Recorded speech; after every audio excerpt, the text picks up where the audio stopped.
Hola,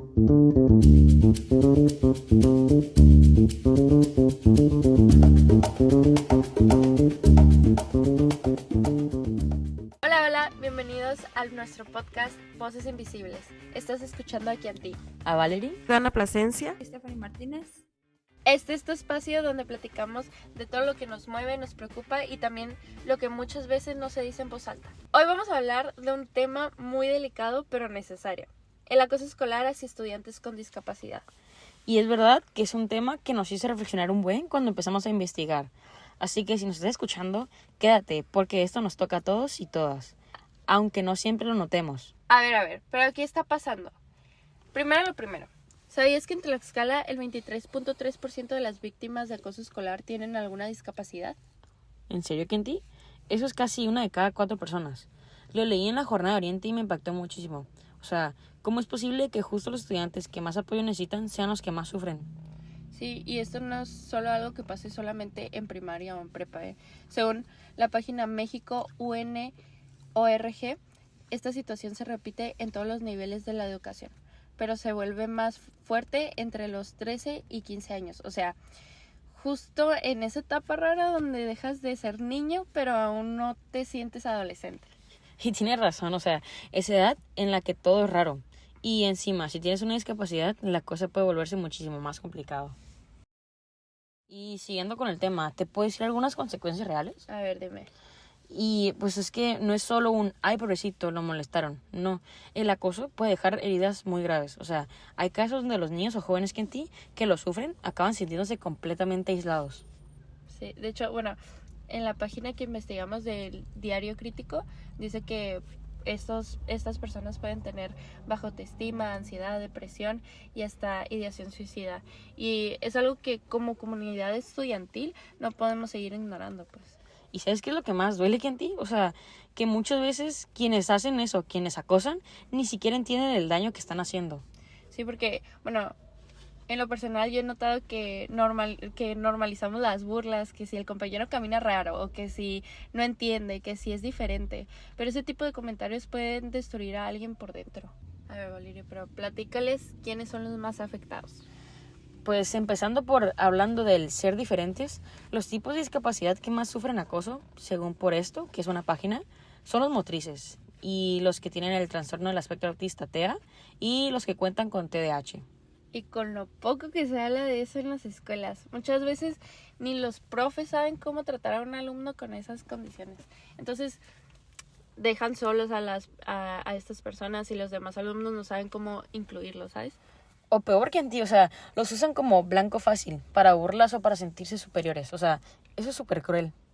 Y encima, la Secretaría de Inclusión del Estado reportó que en el 2023 hubo al menos 10 casos de acoso escolar hacia menores con discapacidad. Y las principales víctimas fueron niñas, ¿eh? Y algo que me voló la cabeza que les quisiera contar. Leí en El Economista que en escuelas de educación ordinaria, o sea, pues normales, el acoso a estudiantes con discapacidad puede superar el 90%. Y es que 90% es básicamente todo, es inaceptable. Pero escucha esto, Kenty. En los centros de educación especial, este porcentaje baja a menos del 3%. Bueno, sí, porque la verdad yo les quería comentar que, bueno, en mi caso, ¿no? Que tengo un hermano de actualmente 7 años que tiene Asperger. Y pues antes no sabíamos, simplemente pensábamos que su desarrollo era más lento. Y ya cuando entró con los demás niños, pues vimos que básicamente no se comunicaba como los demás, no podía tener interacciones como los demás. Entonces ya un especialista nos dijo pues la condición que tenía mi hermano.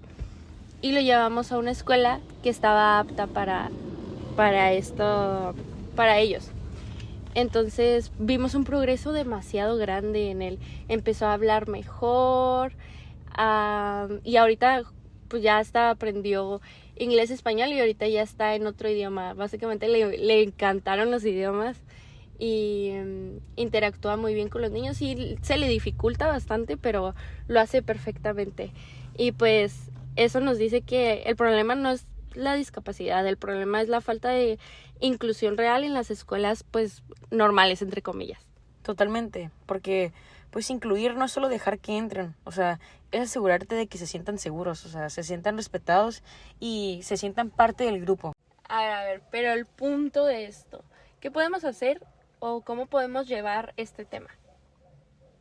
Primero sería dejar de ser cómplices, o no simplemente de ser cómplice si tú no estás relacionado con la persona que está haciendo algo malo o indebido con la persona con discapacidad, simplemente es comunicarlo, es no quedarte callado, no reír, no grabarlo, no ser burla de eso, o no demostrar a la persona que tiene la discapacidad que es menos que ustedes para que sea víctima de todo esto. Entonces, si tú es alguien que lo está haciendo, deténlo. También hay que educarnos. Eso sí, creo que es bastante importante porque no todos entendemos lo que es el TDAH o el TEA y lo vemos como algo que, bueno, en nuestra vida no hay una persona así, no es como para informarnos tanto o tan siquiera sé un poquito, pero no sabes cuándo vas a ocupar esa información. Y pues es muy sencillo. Básicamente es preguntar, investigar, informarnos y dejar de juzgar desde pues la ignorancia, básicamente. Y agregando que si tú eres profe o trabajas en una escuela, actúa, no ignores las señales. O sea, muchas veces los adultos son los que pueden intervenir a tiempo, ya que son los que más atención ponen los jóvenes adolescentes. Y quisiera contarles algo más. Resulta que en Guadalajara, en una secundaria llamada Mixta 40, una mamá que se llama Diana tuvo que ir a denunciar que su hija, que además tiene una discapacidad cognitiva, estaba siendo, pues ya saben, víctima de bullying por parte de unas compañeras. Pero espérense, es que no solo fue a decirlo, no solamente fueron palabras. La mamá tenía pruebas, habían videos donde se veía clarito cómo la agredían a su hija. Entonces, pues obviamente va con la directora, le enseña todo y pues ¿qué creen que pasó? Absolutamente nada. La escuela le dijo que iban a investigar, pero pasó el tiempo y pues nada, ni una sola acción. Y con eso la niña seguía y seguía siendo agredida como si nada. Y aquí es donde entra el drama legal. La mamá, ya harta, con toda la razón del mundo, fue y presentó una denuncia formal ante la Fiscalía del Estado y también en la ciudad. Porque claro, si la escuela no hizo nada, alguien tenía que proteger a su hija. Este caso lo publicó el periódico Mural. Si quieren leerlo completo, búsquenlo como Acusan bullying a alumna con discapacidad en Escuela de la Guadalajara. Lo encuentran en su sitio web llamado mural.com.mx. Y yo solamente quisiera decir, ¿cómo puede ser que en pleno 2025 una escuela vea esto, teniendo pruebas, y aún así se quede de brazos cruzados? O sea, no es posible. Y peor aún, cuando se trata de una estudiante con una condición que debería ser que la cuidaran el doble, simplemente no la dejas sola, la apoyas más. De verdad, una noticia bastante, aparte de frustrante, conmovedora, de todo. Y es por esto que tenemos que ser más conscientes porque como este caso hay miles más, muchos, muchos más. Así que chicos, por favor, este no es un solo caso, esto no es algo que pase poquito, es algo que pasa siempre. Pero ahora sí, ¿qué piensa nuestra compañera Stephanie? Para empezar, hay un dato que a mí me impresionó mucho. El 82% de los menores con discapacidad en México ha sufrido acoso. 82%. Eso lo dice el economista. Eso es casi todos, o sea, es tristísimo y además súper injusto, porque se supone que ellos deberían estar protegidos, no ser las principales víctimas. Y si hablamos de los tipos de bullying, el acoso verbal es el más común. Más del 50% de las víctimas lo ha sufrido, según Infobae. O sea, insultos, burlas, apodos hirientes. Y a veces pensamos que lo verbal no duele tanto, pero esas palabras no se quedan grabadas, perdón. Pueden destruir la confianza de una persona. Y no solo eso, otro dato más fuerte es el que el bullying físico es también muy frecuente, sobre todo cuando se mezcla con violencia de casa. Según UNICEF, hay 32 millones de niños pequeños que son castigados físicamente en sus hogares. Y si un niño ya vive violencia en su casa y luego en la escuela también lo agreden, imagínate el nivel de miedo, de ansiedad, de desesperación que pueden sentir ellos. Y aquí viene lo más delicado, las consecuencias psicológicas. A corto plazo, muchos de estos niños y niñas desarrollan ansiedad severa. Según UNICEF México, más del 50% de los niños con discapacidad que sufren bullying empiezan a sentir miedo de ir a la escuela. Y eso lo hemos visto. Hay compañeros que prefieren faltar, que se enferman misteriosamente antes de clases, y la verdad es que lo que quieren es escapar del ambiente donde se sienten maltratados. También hay consecuencias en la conducta y el rendimiento. La SEP y la CNDH dicen que el 45% de los niños que sufren violencia muestran cambios de conducta o bajan su rendimiento escolar. Y luego les dicen flojos, rebeldes, que no ponen atención o que pues son bien distraídos, pero nadie se pregunta por qué. No es que no quieran aprender, es que están encargando con un ambiente hostil, con miedo, con tristeza, perdón, y con temor. Y eso no se atiende. Puede empeorar. Hay consecuencias a largo plazo que dan miedo. Por ejemplo, Red de los Derechos de la Infancia en México dice que hasta un 20% de los niños acosados con discapacidad han tenido pensamientos suicidas. 20%, eso ya es una alerta máxima. Nadie debería llegar a sentirse así. Ningún niño, ninguna niña, por ninguna razón.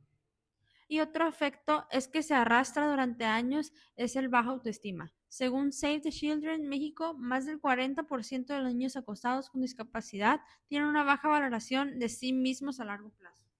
Y la autoestima es la base de todo. Si tú no te sientes, si tú no te sientes capaz o te crees capaz, si no te sientes valioso, se te hace difícil todo, aprender, relacionarte, tener metas, todo esto es más difícil teniendo la baja autoestima.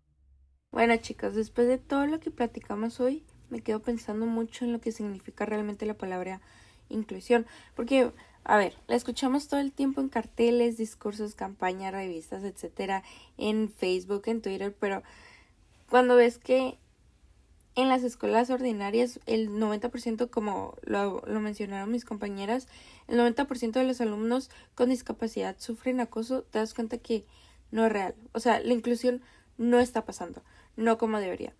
Y siento que como estudiantes a veces no entendemos el poder que tenemos para cambiar eso, porque creemos que la directora, el maestro o pues personas de autoridad tienen que resolver eso, cuando realmente nosotros podemos empezar, nosotros como alumnos, nosotros como amigos, nosotros podemos hacer ese cambio. Pero nadie nos enseña a convivir con personas que viven o piensan diferente. Eso lo entiendo totalmente. Y eso es una falla enorme en el sistema educativo y tal vez en casa también. Y de hecho deberíamos estar aprendiendo desde niños que todos tenemos derecho a ser respetados, sin importar si caminamos diferente, si nos cuesta concentrarnos o si no hablamos igual que los demás. Pero también creo que hay esperanza, ¿saben? Porque tener esas conversaciones ya es un paso. O sea, que tú estés escuchando esto ya es un paso. Es decir, esto está mal y quiero entenderlo. Porque cuando escuchas que hay niñas con discapacidad que están siendo acosadas, que se sienten solas, que tienen ansiedad, depresión o incluso ideas suicidas, ya no puedes mirar hacia otro lado. Es inevitable no ayudarlos. Y no se trata solo de sentir lástima, eso nos ayuda. Se trata de actuar, de ser aliadas, de levantar la voz por los que no pueden y de crear espacios donde nos sintamos seguros. Así que mi invitación para ti es que tú que estás escuchando esto, observa, mira a tu alrededor.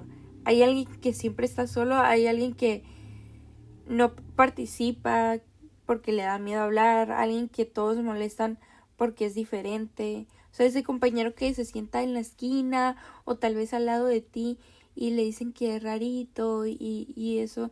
No esperes a que alguien haga algo, sé tú quien rompa ese ciclo. Porque la inclusión no se dice, se vive y se construye todos los días desde el respeto, la empatía y la acción. Y es que yo también me quedé pensando mucho. Y la verdad me dio coraje. Coraje de ver cómo en pleno 2025 todavía hay personas que creen que burlarse de alguien con una discapacidad es un chiste. Que creen que no es para tanto si alguien se siente mal por eso. Pero también me dio tristeza. Porque imagínate que tener 13 o 14 años, estar en plena adolescencia, una etapa en la que ya de por sí todo se siente complicado. Y además tener que enfrentarte a burlas, rechazo, miradas raras, comentarios crueles, solo por ser diferente, es demasiado injusto. Lo peor es que muchas veces esas personas no tienen con quién hablarlo. Se sienten solas, se aíslan, empiezan a creer que el problema son ellas, que no valen, que no encajan. Y eso, como decía quien día hace rato, puede llevarlas a cosas muy graves como depresión o incluso pensamientos suicidas. Y yo me pregunto, ¿en qué momento dejamos que eso se vuelva normal? ¿En qué momento nos acostumbramos a ver ese tipo de acoso y no decir nada? Porque seamos honestas, muchas veces hemos visto cómo molestan a alguien y nos quedamos calladas. A veces hasta reímos por presión o para no ser las aguafiestas. Y eso también nos hace parte del problema. Por eso creo que el cambio empieza con lo chiquito, en darte cuenta de lo que dices, en no reírte de un chiste cruel, en no compartir un meme que se burla de una condición, en no excluir a alguien solo porque es difícil hablar con él o actúa raro. Cada una de estas cosas cuenta muchísimo. También me quedé pensando en las niñas, en cómo son las principales víctimas de acoso cuando tienen alguna discapacidad. Y eso me rompe el corazón, porque las niñas ya nos cargamos con un montón de cosas, estereotipos, inseguridades, miedo, y encima tener que soportar acoso por una discapacidad. Esto es demasiado. Entonces sí, este tema me dolió, pero también me abrió los ojos y me hizo pensar que tenemos una responsabilidad como estudiantes, como compañeras y hasta como amigas. Nadie debería sentirse inseguro o insegura en su propia escuela. Nadie debería tener miedo de ir a clases solo porque sabe que lo van a molestar. Y también, nadie debería sentirse culpable por tener una discapacidad, porque eso no te hace menos, no te hace raro, no te hace menos valioso. Todos tenemos derecho a ser tratados con dignidad, a ser incluidos, a tener amistades, a participar, a reír, a vivir la escuela como cualquiera la podría vivir. Un lugar seguro para aprender, crecer y ser tú mismo o tú misma. Así que si estás escuchando esto y tú has vivido acoso por tener una discapacidad, quiero que sepas que no estás solo o sola. No estás mal. El problema no eres tú. El problema es ese sistema que muchas veces no se sabe cómo incluirnos a todos. Y si tú, como nosotras, estás del otro lado y quieres hacer algo, empieza por mirar a tu alrededor, por ser más consciente, por ser aliada, por escuchar más y juzgar menos. Porque al final del día todos y todas queremos lo mismo, sentirnos parte de algo, sentirnos vistos, valorados y respetados. Y eso, aunque parezca pequeño, empieza con nosotras. Podemos empezar hoy, desde donde estamos, cuestionando los estereotipos, hablando con nuestros hijos, levantando la voz cuando veamos injusticias, promoviendo la empatía y la inclusión como valores diarios, no como excepción. Si puedes hacer algo para que alguien se sienta incluido, hazlo. A veces una sola voz, una amistad, una acción valiente puede cambiar la vida de alguien. Bueno, chicos, este fue un episodio de un tema muy especial, muy necesario y pues nada, gracias por haberte quedado hasta el final. Y si tú o alguien que conoces está pasando por algo así, no estás solo. Busca ayuda, habla, rompe el silencio. Nosotras somos Kianti, Valerie. Ana Plasencia. Stephanie Martínez. Y esto fue Voces Invisibles. Nos escuchamos en el próximo episodio.